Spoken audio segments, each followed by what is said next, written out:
En tout cas, tu as que dans mokili, mutu moko ya kotika mutu ya mokili azate, biso toye, toya na mokili ponto yeba, toza bato ya valeur na kata mokili. Alors pour biso bato ya kata mokili, pour za na mutu munene, za mutu ya valeur, il faut yeba valeur ya papa Simo Kimbango Kiangani. Toyeba valeur en Kamba. Nkamba eza nini? Kimbango eza nini? Awa bomoni nga Muyombe Gouche la kati ya nouvelle Yerusalem na ye pona kozongisa valeur nanga na kati ya mokili mobimba. Yango wana papa Simo Kimbango Kiangani auti koyambanga, tuti kosolo na ye, naza fier na minute oyo, nzoto zongi kolongono, alors elike nanga izali ke nyonso oyo na yeli na Kamba nazo zonga nango, nazo bima nango. Alors elike nanga ezali papa epa ya papa Simo Kimbango Kiangani. Oui, en tout cas pe Muyombe Gouche le bango butomoy. Bande konanga ebele à théâtre.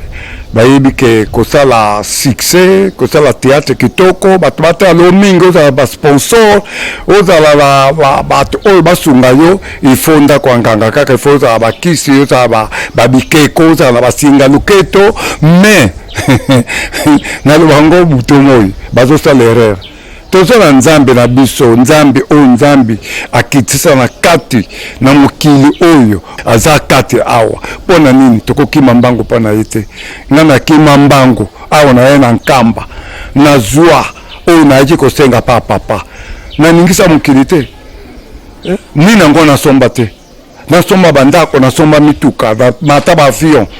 Sikoyo na zonge awa na ko renouveler malgré mabe on a bosana ke papa Simo Kimbango Kiangani nazali yango nazo ko mitika lisusu na makolo ya papa Simo Kimbango Kiangani. Vraiment andimi ayambinga naza fier pona kozonga la misana ngai ya solo mibe komisala izali ko kontena kata Nkamba na ndenge na ilaka na Nkamba kala sali presque mwambule ebele na lelo na moni ke Nkamba échanger vraiment ya solo na mupepe ekomi le na kata Nkamba ya mupepe mususu awe za nouvelle Yerusalem kolia ofele kolala ofele komela ofele nyonso ofele c'est dire na ebite awo soko sal une semaine au munene te tanga Muyombe Gouche mama bunde bimi kaka 3 jours de fondia et c'est gozali vraiment nazo benga bandeko boya nzele za kufungama ndako nzambe za kufungama papa Simo Kimbango Kiangani afungule maboko na mutu nyonso ya mokili mobimba aponi ekolite ere yangoyo tofungola Motema toyeba valeur en Kamba toyeba valeur ya papa Simo Kimbango Kiangani yaka komona nzambe azali nzambe azali awa na kata Kamba. Merci beaucoup.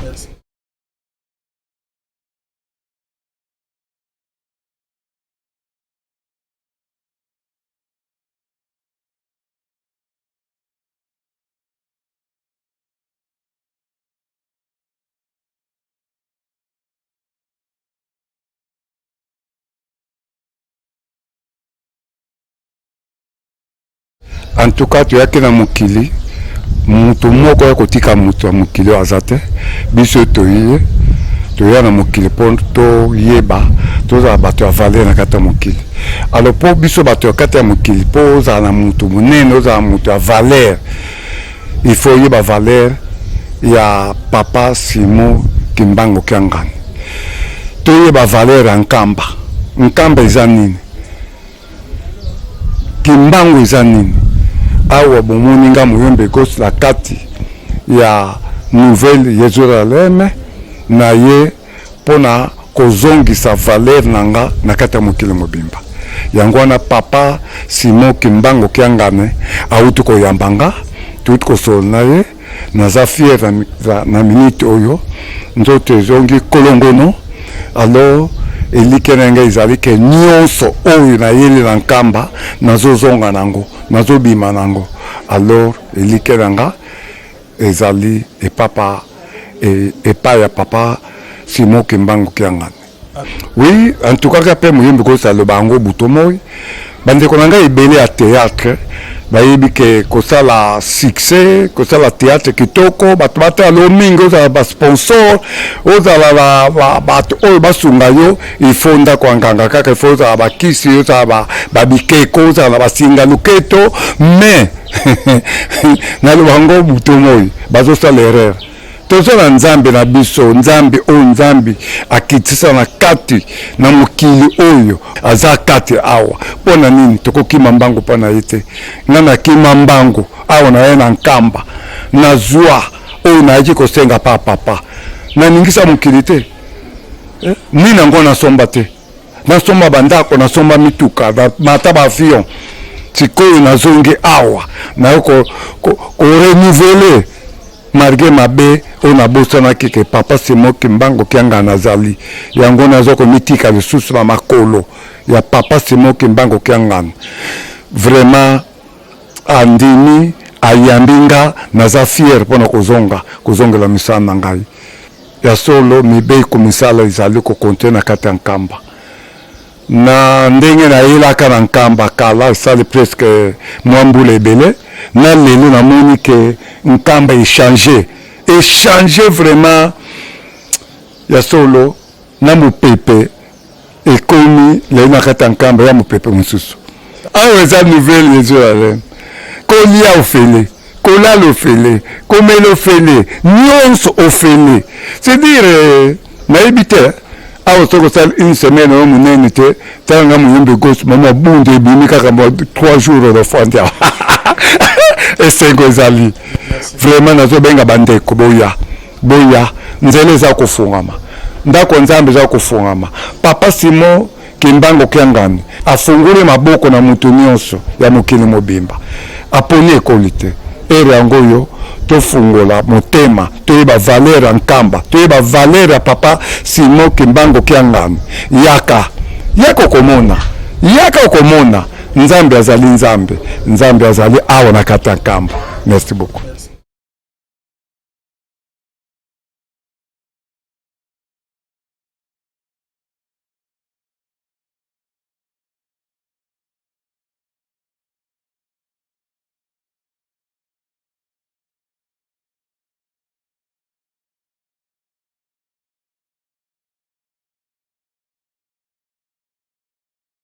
En tout cas, tu as que na mukili mutu moko ya kotika mutu ya mukili azate biso toye na mukili ponto yeba toza bato ya valeur na kata mukili alors po biso bato ya kata mukili po za na mutu munene za mutu ya valeur il faut yeba valeur ya papa Simon Kimbangu Kiangani toyeba valeur ya Kamba eza nini